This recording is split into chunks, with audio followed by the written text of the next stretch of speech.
Okay. Thank you very much for coming on a Friday night to hear about my work. I don't know if you've seen the installation downstairs in the -1 gallery. What I'm going to talk about this evening is works leading up to this particular work. It's a when you look back at your work, when I look back at my work, I can see sort of different narrative, different strands of, or different themes, and I will follow. The works that I'm showing tonight, they sort of follow a narrative of migration, why I started to work or make work about this topic,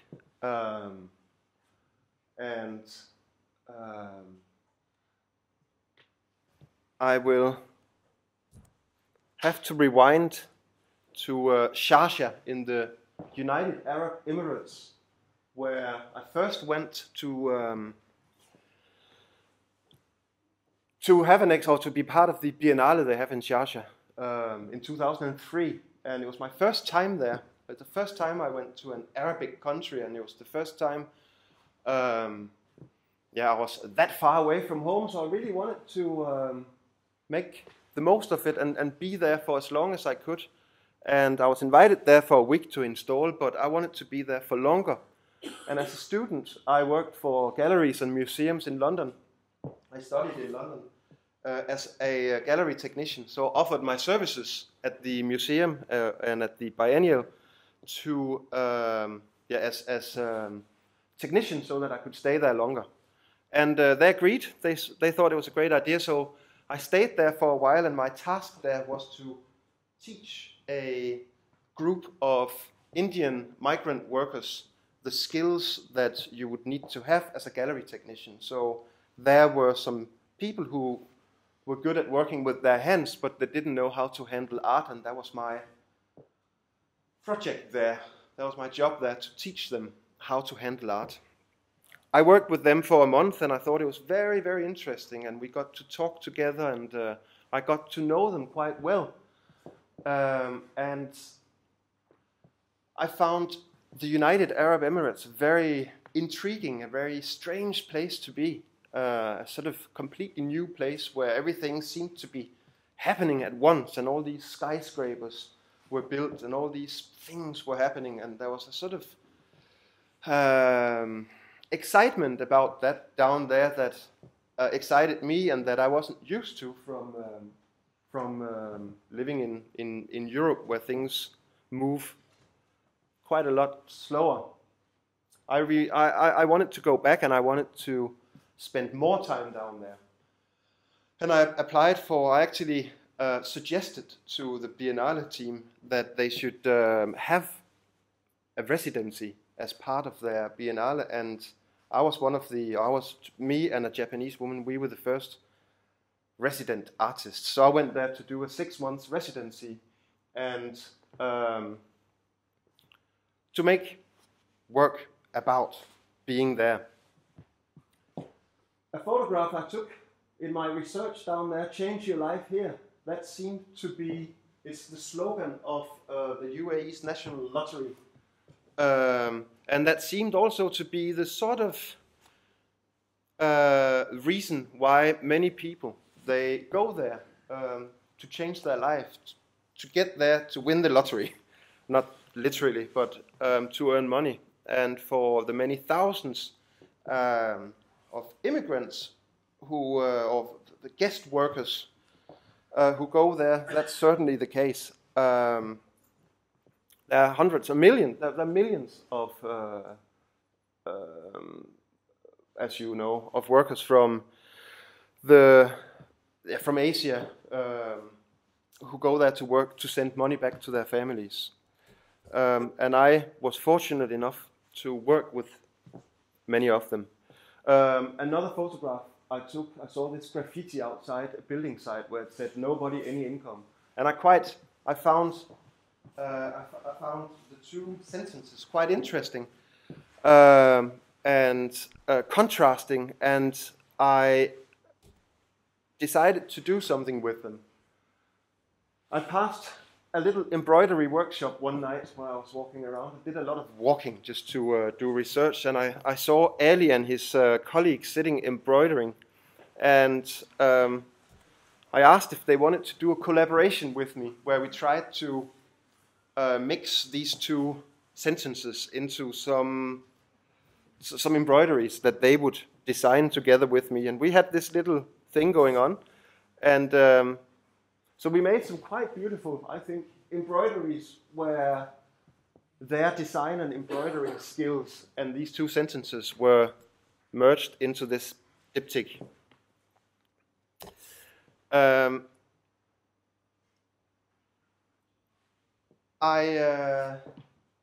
was really happy with my collaboration with Ali and his colleague, but it was Ali in particular that I spoke to, and I wanted a picture of him. So I took a portrait of him in his embroidery workshop, and I noticed that if I pulled this curtain and placed him right there, the sign across the road, on the other side of the road, which actually says Ideal Ladies Salon, a place where ladies would go to have manicure and pedicure and stuff, it would say Ideal Lad, which lad is English, it's like a guy, so he's an ideal guy. And that actually, for me, meant a lot that I took this photograph, because I started thinking that he is an ideal lad. He's traveling all these kilometers away from his family because he can't earn enough money in India. He's from Kerala. To work really hard to send money back to his family, so that to support them, to support their education, secure them if they need to go to the doctor, etc. And I started thinking, okay, he's there. And thousands, millions of others like him are there. And I started imagining these villages in India where you would have just elderlies and ladies and children. And the men being there in Sharjah and their families being back there in India started to intrigue me a lot. So I proposed to make a work called Rendezvous, which means French means meeting, where I wanted to make an art installation where I would get the Indian workers and their families to meet in a metaphorical sense in the exhibition space. So we found, which was very hard actually, workers who were willing to let themselves portray, and also let us travel to India to portray their families. And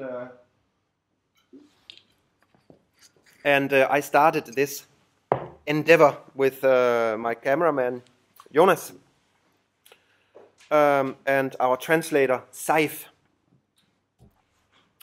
So we portrayed these people in United Arab Emirates and went to Kerala.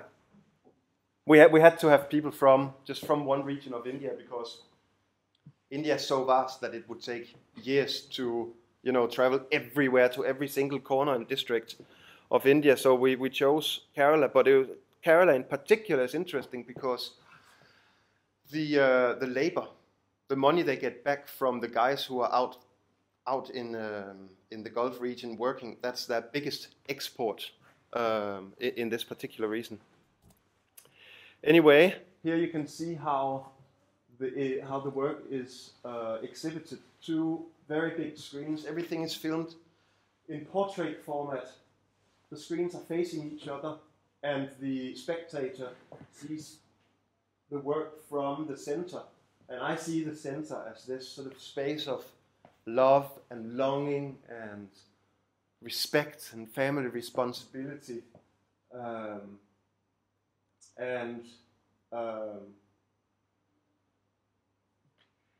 I recorded a lot of sound, and Mikkel, who also did the sound sound design for the work downstairs, and who has been working together with me for the past 10 years and who's actually here tonight. He made a fantastic 4-channel sound design where there are little details that make you turn around and observe certain things in the image, because not much happens. It's just these families looking at each other, but with the sound design and the way he has sort of painted a little narrative by adding little details, it really, really comes to life. Here you can see some of the families, and now they're all looking out at you, but you have to imagine them looking and facing each other.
I can just mention that I chose to shoot it in portrait format rather than landscape format, because it's very important for me that this work focuses on the people, the individuals, rather than the landscape that would make them smaller in the frame and include more details about their environment. It's very much about them.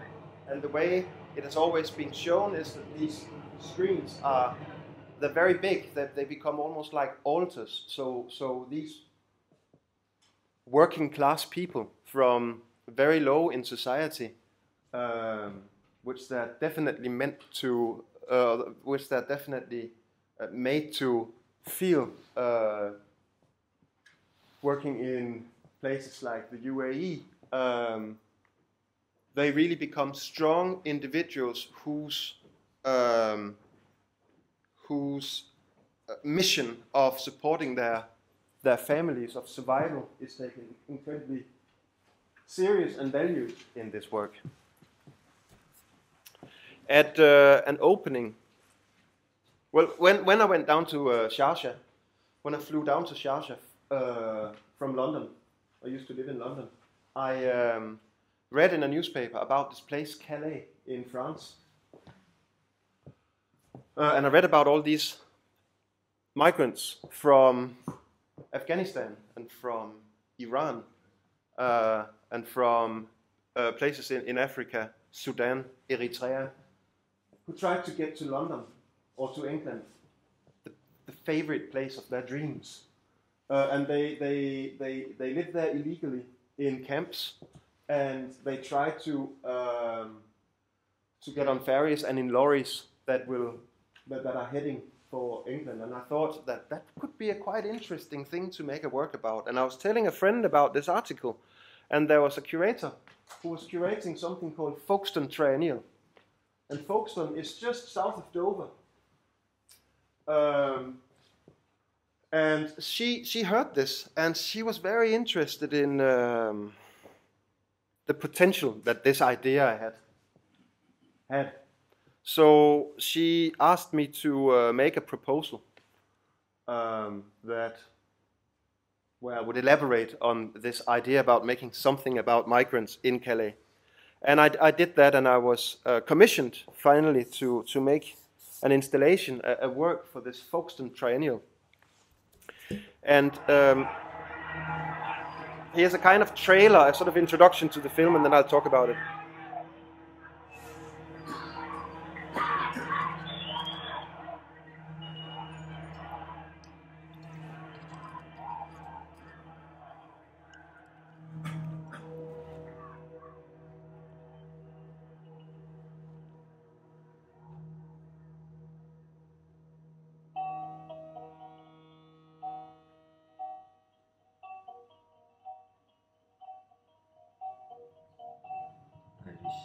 I was on that ship. I'm here. The important thing is going to England. And don't worry about after that.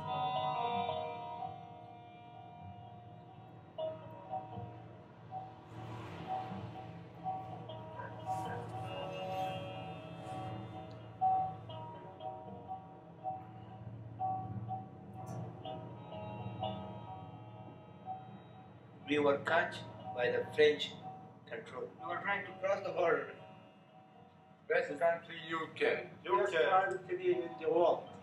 It is the number one country for human beings. The most good country in Europe is UK. It is too easy to get documents. And we can make a good living.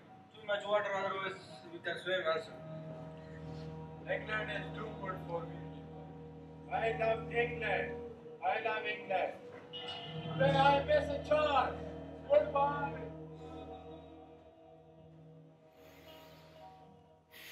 It was filmed over 18 months, where I was together with my cameraman in Calais several times.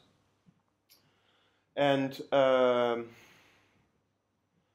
my approach was that I wanted to do the exact opposite of what you see many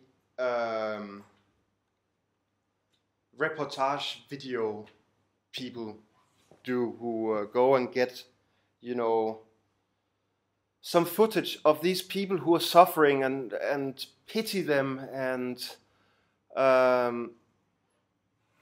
make them appear, make these immigrants appear as though they're nobodies who want to come to England and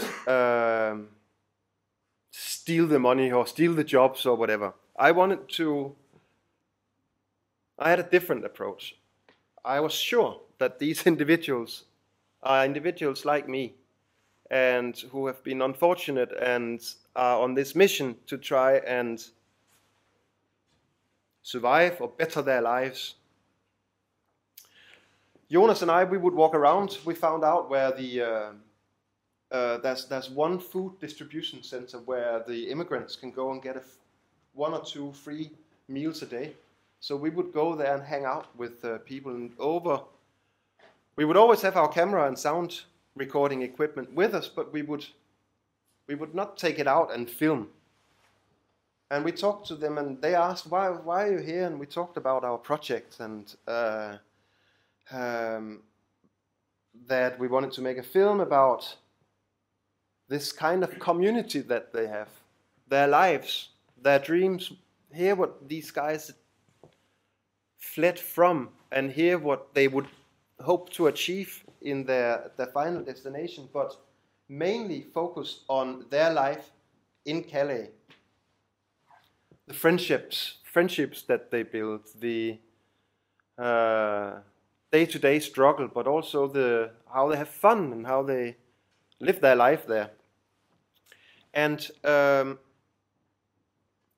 we became really good friends with some Afghanis, but also in particular some Iranian people. And these Iranian guys, they were like, well, if you want to make a film, and we are on our way to England, you have to start filming before we are not here anymore, because we want to be in your film.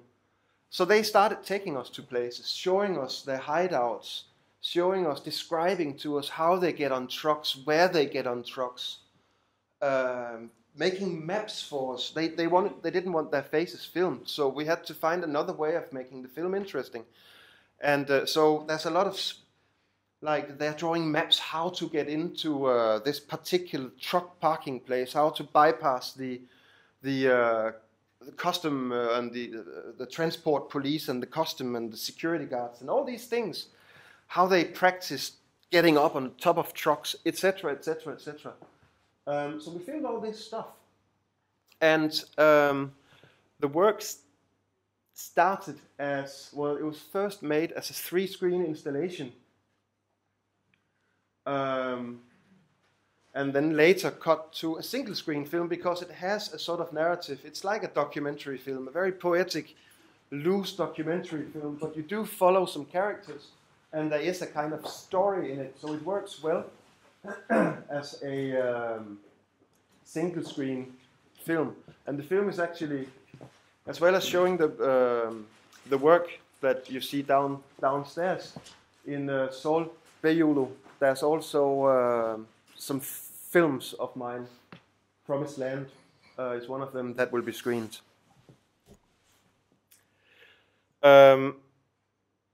This film was shown in a solo exhibition I had in London as a single screen projection.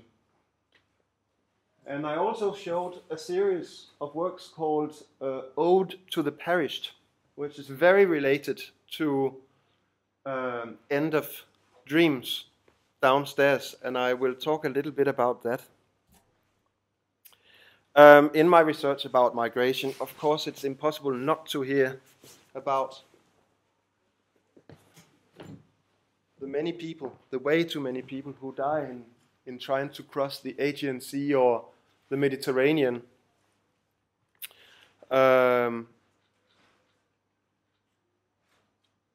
In their attempt at getting into Europe. And I was invited to make a work for Thessaloniki Biennale in Thessaloniki in Greece, and I decided to make a work about this topic. I heard about this material called concrete canvas, and I thought that could be interesting to work with. It's a material that is like fabric, but it's in between two thin layers of fabric. You have this matrix where there's a lot of cement powder, and the material is really flexible, and you can drape shapes, which I did, and then you put water on it, and it goes hard like concrete.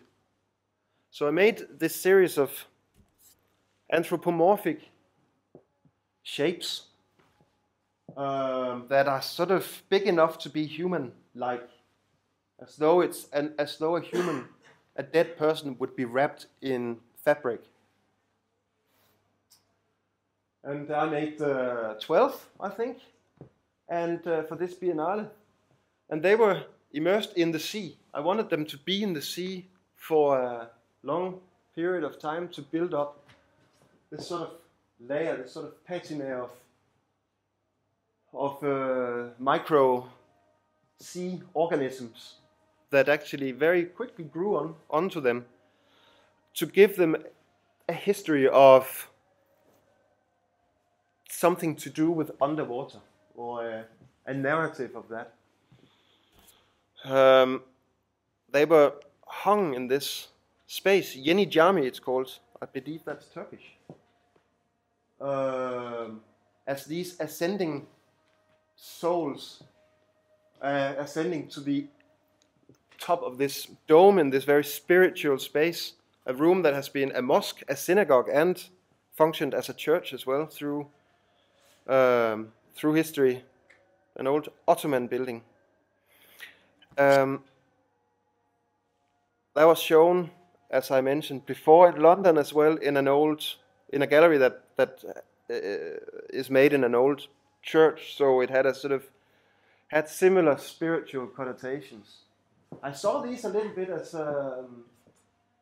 what do you call it? Chrysalis as well. You know, that thing that a larvae is in before it becomes a butterfly. These shells of these people with potential. So I saw them.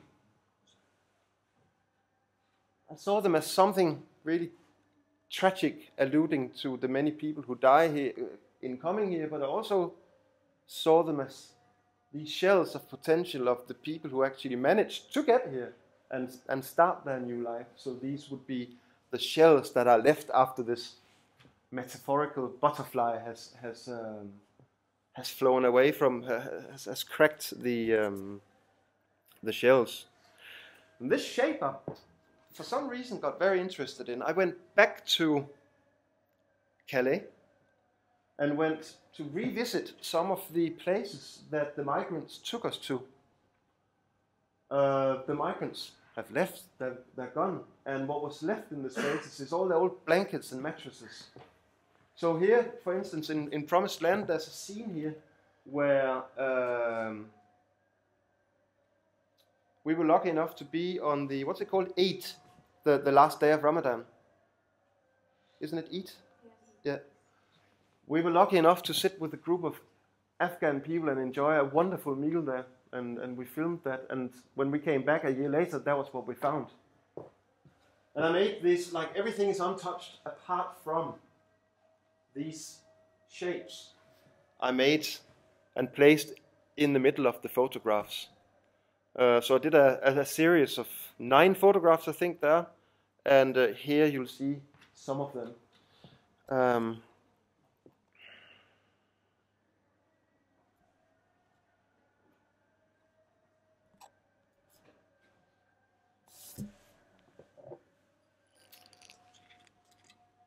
I call them memorial series, and then each has a dash and then the name of the person we knew who lived in this particular camp. So Jeff, an Afghan guy who called himself Jeff.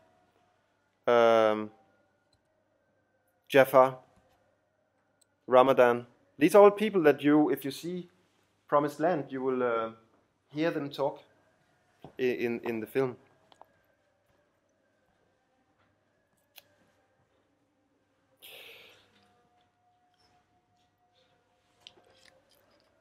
In 2009, 2 Turkish people also saw this rendezvous project. That was Didem and Osman from Istanbul, from PIST project space. And they contacted me and asked if I could be interested in coming to Istanbul to make a project. They were doing something together with Danish Arts Council, where they would host artists who would live in a flat elsewhere, but they would support artists, Danish artists, during their residency. And I was very interested in coming to Istanbul. And in 2012, I came on a 4-month residency. And I wanted to continue making work about the topic of migration. And this was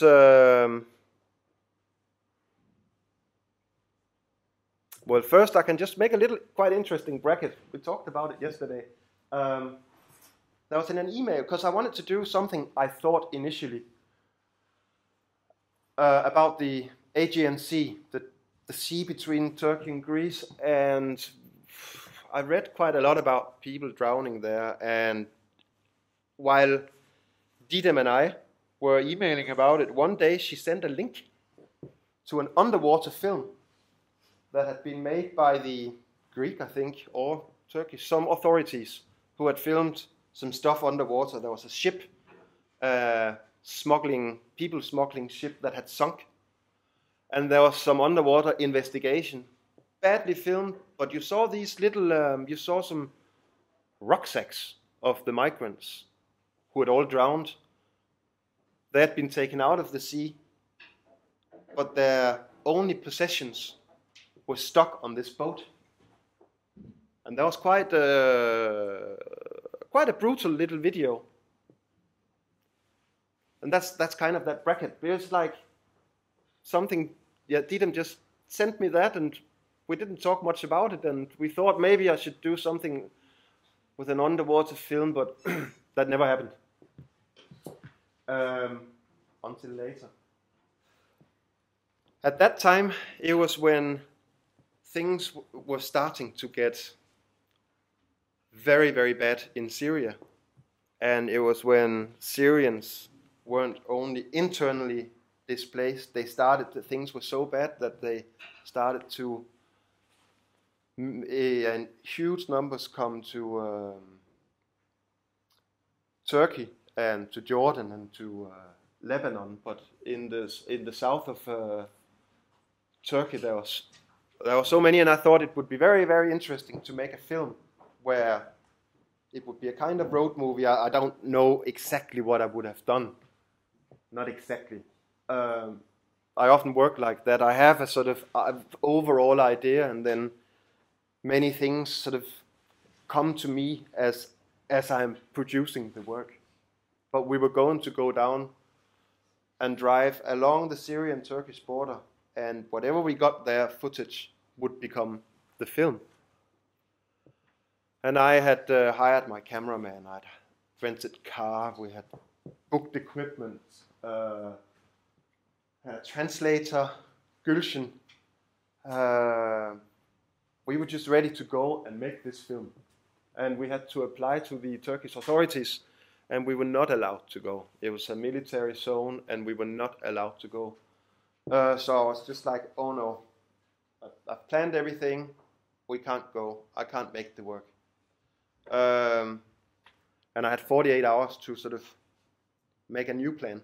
So I thought, okay, let's go to the river Meriç, which constitutes the border between Greece and Turkey. That was also a very, very interesting place. And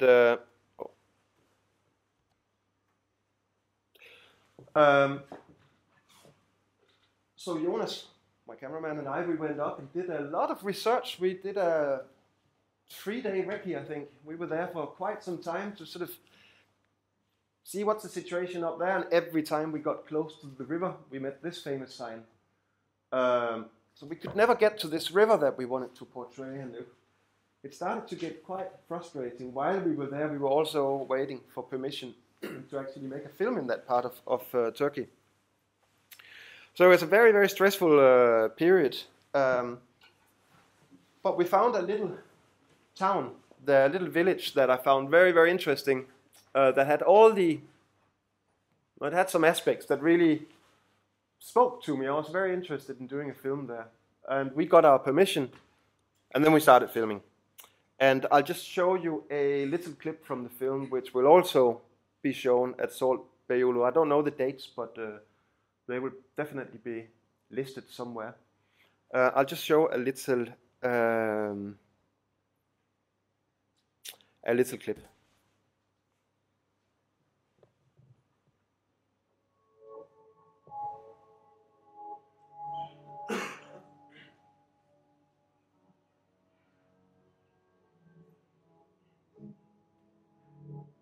Köyümüz Yunanistan'a 1 kilometre uzaklıkta. Aramızda bir Meriç ayırmaktadır köyümüzde Yunanistan'ın. Genelde Türkiye'den karşı tarafa geçmek isteyen kaçaklar oluyor, mülteciler. Diğer taraftan da Yunanistan'ın kendi topraklarından bizim tarafa aktif mülteciler oluyor. Kayıtlarla bizim tarafa geçiriyorlar. Evet. Bunlara orada işkence yapıyorlar. Evet, işkence görüyoruz burada. Üstleri başları olmuyor bazen. Üstleri başları olmuyor. Yüzleri gözleri mosmor oluyor. Yunanistan tarafında dövüyorlar bunları. Bu halde gördüğümüz insanlar da oluyor yani.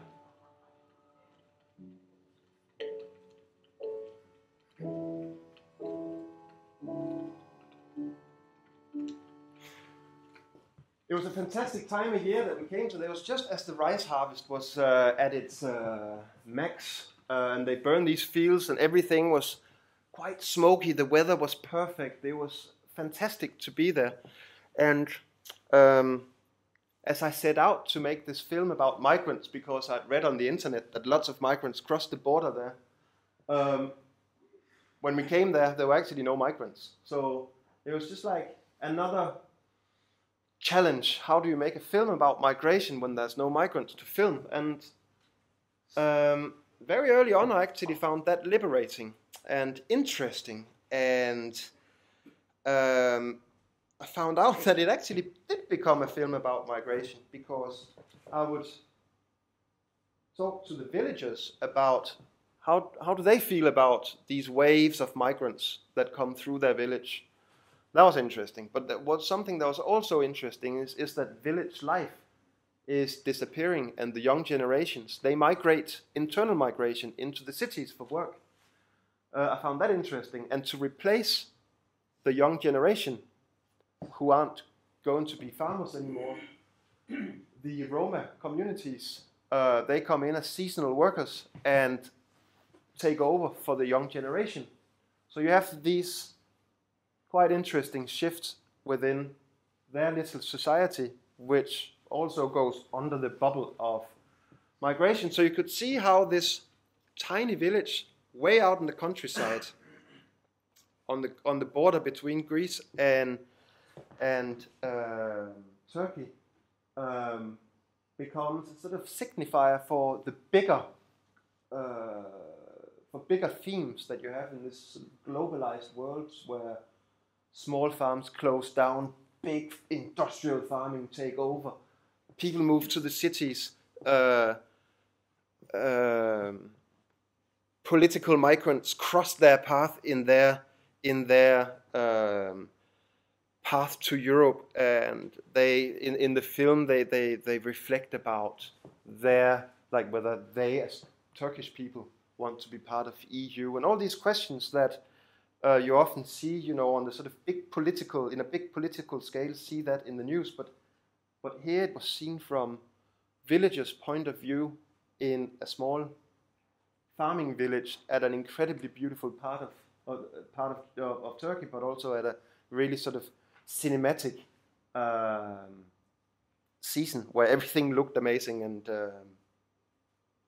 and was really sort of cinematically poetic. It premiered last year, not at SALT, but at Yksel's little cafe in the village. I can't pronounce it. We also always just call it Tartakkoja. But here I am with Yksel's hat, with some of the farmers, together with Didem and Osman's cousin, and it was a fantastic day to share with these guys. And it was then later, 3 days later, shown at SALT in the walk-in cinema, which was a really, really fantastic evening as well. End of Dreams. I saw that photograph once, and it's incredibly sad. And they reminded me of my little bundles, the things that I've made with concrete canvas, the blankets, the blanket photographs I've made. And I was invited to work with Quartz in Italy to develop a project, and that was the photograph I sent. It's a press photo that is quite well known, that I saw on the internet. I had a little garage in a small village by the sea in Calabria, in south of Italy, where I worked on my bundles. In a way, I wanted to recreate this formation where bodies are lined up. I wanted to put my sculptures in the sea, a bit like, or very much like, the Ode to the Perished installation from Thessaloniki. But I wanted a much higher number of them. I didn't want it to be beautiful and ascending and spiritual. I wanted it to be a punch in your face and heart, and these dead bodies lying on the floor in the space where they were to be exhibited. They really reminded me of bundled up, covered dead bodies. Here they are. I was testing it a bit before they all went to the water, but there was something with the work that was missing for me, and I remember this was just after I got them immersed in the water, You can hear my mood here. Put this music on, and it's quite romantic, and it's. You can see how they're working on.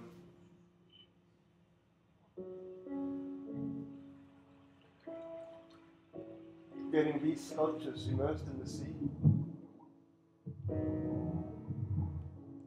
So the plan was that they would hang onto this raft for 4 or 5 months to develop this surface, this layer of organisms.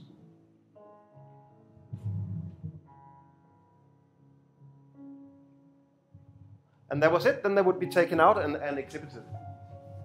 And there was just something that was missing for me. And I was playing around with ideas, things I could do to the sculptures or things I could add to the sculptures, but I never really came up with an answer to what that could be.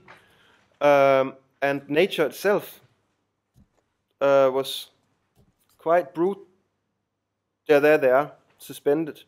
Pretty. There was one night in June, late June, that I'd been there for about a month, where there was a sort of freak storm that doesn't really happen at that time of year there in Calabria in Istanbul. It was a freak, no, not in Istanbul, in Calabria in Italy. It was a freak storm that just tore this whole raft apart and scattered the sculptures all over the place. Everything was destroyed. I had lost everything. And this was something that had taken me a long time to apply for money for, and together with Quartz to organize. And it had taken a long time to make the sculptures and get them in the sea and all this stuff. And this stuff happened, and I was a bit quite devastated. And I spoke to colleagues and friends about it. And during these conversations, I found out that maybe it wasn't such a bad thing. That nature, with its destructive evil force, had forced itself onto my artwork, which was about this theme of migration in a sea where so many migrants really, in real life, suffer and fight against these types of nature forces. And as we know, so many people die. Here's a sculpture that was washed up on the beach, smashed. I didn't quite know what to do. I mean, it was great enough that the artwork had been violated and destroyed, but I also quite would like to have something physical. And my assistant down there, Giuseppe, I remember that he said that he could film underwater, and he was going to write he was an art student, and he was going to write his thesis about the project. And he said that he would ask me if he could film underwater, because then he could see how the sculptures would develop over time. And after this happened, I remember that, maybe he can film also, so I could sort of see what the situation was. And he went to Pizzo Calabro, and he filmed, and he went back, and on the internet and via text messaging, I sort of directed, he emailed his footage to me, and then certain things I didn't like, certain things I really like, and slowly I would build up little edits, and I began to think, maybe there's a video piece that could come out of this, because I liked he's not a cameraman, he's a hobby harpoon fisherman who sometimes films a bit underwater. And I quite liked his search for something underwater. And there's some of all that in the footage downstairs, but then I asked him to do certain things and close-ups and sort of more drone-like shots and some details and some more abstract shots and shots of textures and blah, blah, blah. And suddenly I had enough footage to make a film. We had some real... There's no sound on this. Some real divers searching for the actual physical sculptures. And they managed to find what you see downstairs, 11 sculptures. And yeah, what can I say? It was like an artwork gone completely wrong. and then I was forced to rethink what and get the best out of what I had. And I honestly think that was a blessing in disguise. I think the End of Dreams that you can see downstairs is a lot stronger than the End of Dreams I had initially planned to make.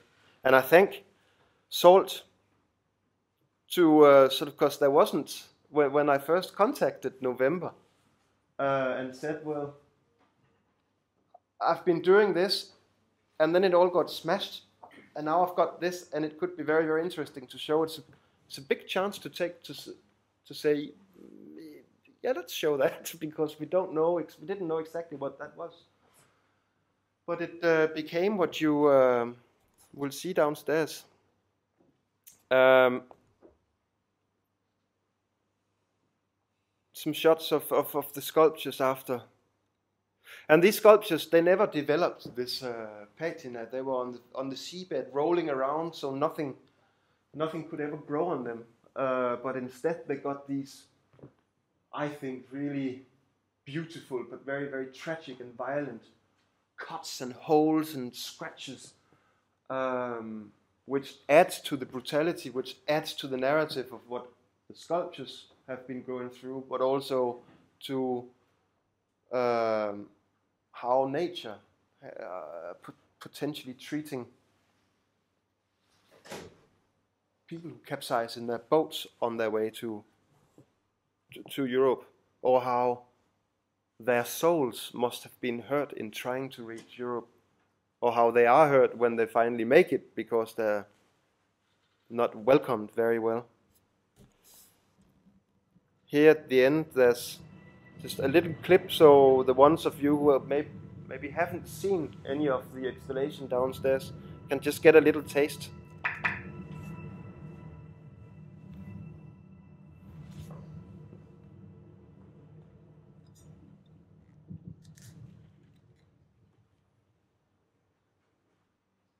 That's it, and that's all I've planned to say this evening. And if there are questions, ask them, please ask them, and I'll try and give good answers if I can.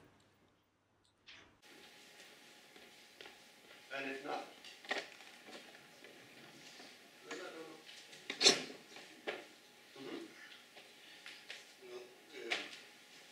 I gather it is partly a kind of coincidence that in 2003, if I'm not mistaken, that you were charged, and you eventually decided to treat the issue of immigrants over there, and then it developed just, and you improvised in a way to come to Aegean Sea, the Turkish border. It was not an original intention that you ended up with your work as you have shown us this evening. I mean, was it just a work in progress? 2003, 2014. yeah. So, some might consider that those individual works, not linked together necessarily, but there is a common topic. Yeah, and there's a common thread, and there is a, you can call it coincidence, but you can also say that I'm sort of, the way I think that from that first work in Sharjah to this, it is a work in progress. But in between, there are these conclusions which become the work. But it's an ongoing research, an ongoing process, so when you say work in progress, I quite like that, because it's not like I decide to make this work and then I work on that until I've finished and then I decide to make another work. It's very organic. That's the way I work. coincidences. I'm open to chance, to luck, but there are also certain things that I learn on the way and that I control in order to manifest them, to make them into finished works that would be interesting for other people to look at. So there are these conclusions on the way, because if everything was just like an open sketchbook, then I think that it would be uninteresting. But seen in retrospect, and as I started out saying that I can, in my work, when I look back, there are certain narratives, and this is the sort of migration narrative. And in a talk, I think it works quite well. And it only works well because there are specific works that anchor the story down, or the work in process down. Does that answer your question? Yeah? First of all, thank you for a really interesting presentation. I was really intrigued by this idea of the patina, which you talked about, which you really wanted to get on these sort of kind of concrete bodies in a way. And I was just wondering, why is it important to have that, the patina, the sort of time that they spend underwater, if like these concrete sort of like mummified bodies in a way are kind of analogous to real bodies, then what does the sort of patina on them like represent? What does that say or correspond to in sort of the symbolic life of like the migrant who fails in trying to migrate? Maybe it's quite banal, but for me it was the drowned, in particular, the drowned migrants, the people who are lost at sea. And I wanted to add this sea layer to the concrete. It was an element that is difficult to control, but it was a decorative element that would, instead of just cold, hardcore concrete, it would add a layer of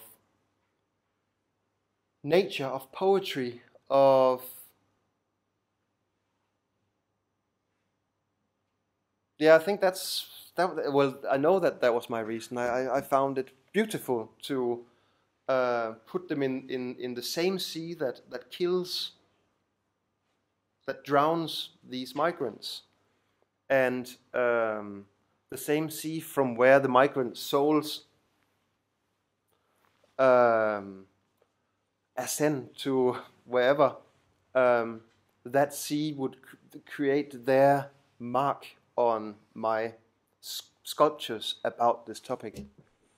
So that's why I put them in the sea and hope that something would grow on them. Yeah. Any other questions? I just want to ask, I was thinking about this earlier downstairs, but you kind of blame nature or the sea. You talk about the tragedy that arises from the power of nature. And you never talk about the fact that it's actually really the conditions or the issues in terms of like authoritarian structures and the boats and the people running these projects. Yeah. And in a way, I find it it's quite upsetting that we then you refer to the sea in that way. I don't know. I'm interested in. Well, I think the sea becomes a metaphor for all this stuff. And the films, when you watch the films, or within the characters in the films, they talk about it. I don't talk about it here, this talk, because I wanted to get through quite a bit of work, but I think the sea is a beautiful metaphor for this big, angry, greedy sea which people have to cross in order to get to Europe I think it is from whatever really difficult circumstance that made them want to come to Europe in the first place. I think the sea is a quite strong metaphor for all that. So I think for me, yeah, it may be annoying that I talk about the sea like that, but I think I see the sea like that.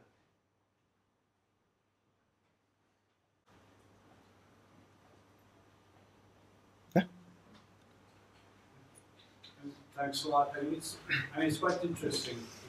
I mean, there's a little bit of very nice discordance between the way you talk about the work and the work itself. I might talk about this. Perhaps, like when I look at the marriage piece and the river, and that work, for example, the work about the village is super layered.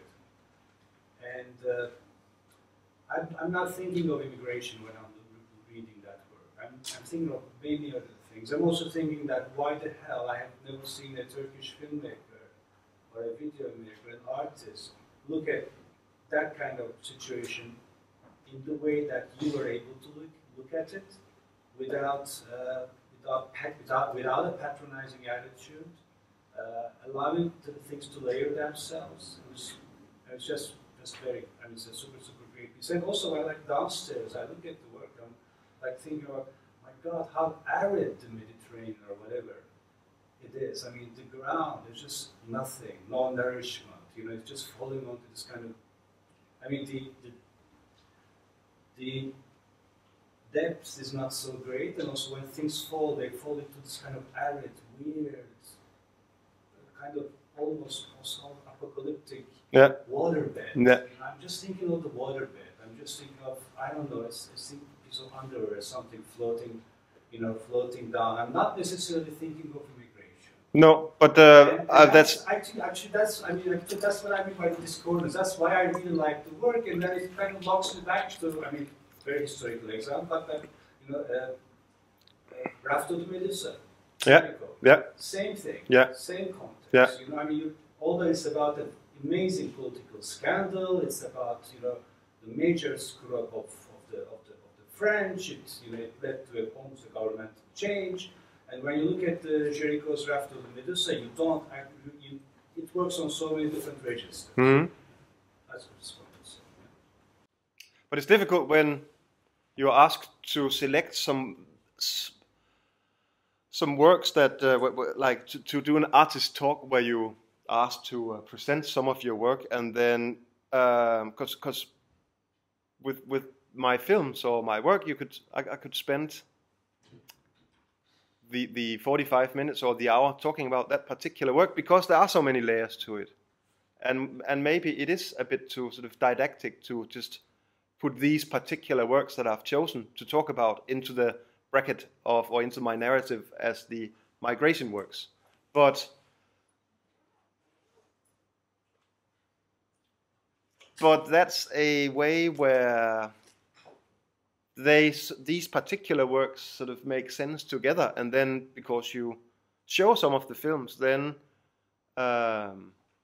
people can go back and actually see the works and maybe see them.